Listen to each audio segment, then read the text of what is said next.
So here in Matthew 23, you have Jesus telling his disciples to listen to those that sit on the seat of Moses, the Pharisees that sit on the seat of Moses, and observe what they bid you observe and do it. So why? After all of this rebuke throughout the New Testament, why is Jesus telling them to listen to the Pharisees? Would this not be hypocritical of him after calling them hypocrites? So I did a little bit of research on what is the seat of Moses. What's a Moses seat? So in the first century, there was this replica Moses seat in every synagogue, and when the Pharisees would sit on it, they were reading directly from the Torah, directly from the books of Moses. So when they sit on this seat, they're reading to you directly from the scriptures. So observe what they bid you observe and do it.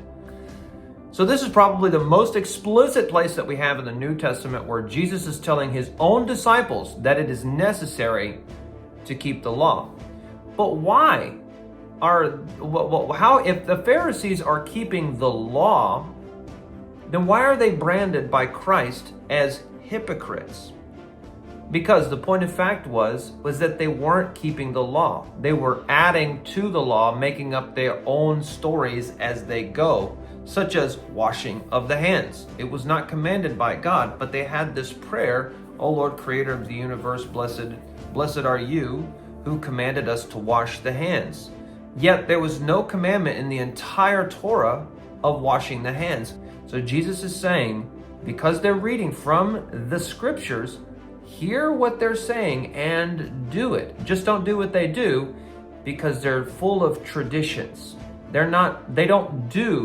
They say and do not, right? They don't do the law. They are making up their own law. They're making up their own stuff. So don't do what they do, but do what they're reading from, because what they're reading from is straight from the law of Moses.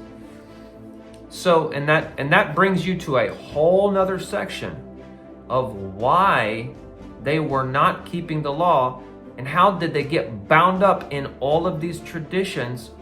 And this is the biggest reason why they hated Jesus, because Jesus preached and rebuked them for their takanot, their traditions of men. And this is what Jesus was telling his disciples to not get mixed up in.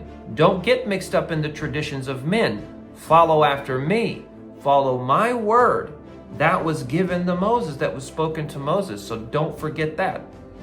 Additionally, I don't think it was by chance at all that even though the order of the Old Testament is different in English than it was in Hebrew, but the order of it in English, the last book is Malachi. And on the very last chapter, you have Malachi shouting, do not forget the law of Moses. And then additionally in chapter 3, I think it's verse 6, where he says, I am the Lord and I change not. And just as you flip over the page to the New Testament, you have a bunch of people now in modern traditional Christianity that is telling you that when you flip that page, that God has somehow changed, split himself into three, and become gracious and merciful all of a sudden. He's no longer the vengeful God of the Old Testament, but now a new God, a triune God who is merciful. This is a whole nother subject, but this is something that I studied deeply as I was going through my research. And if you want to know more about that, then like this video and follow me. Share it with a family member. Share it with somebody who needs to hear it. And stay tuned for the next one, because it's going to be very interesting to you.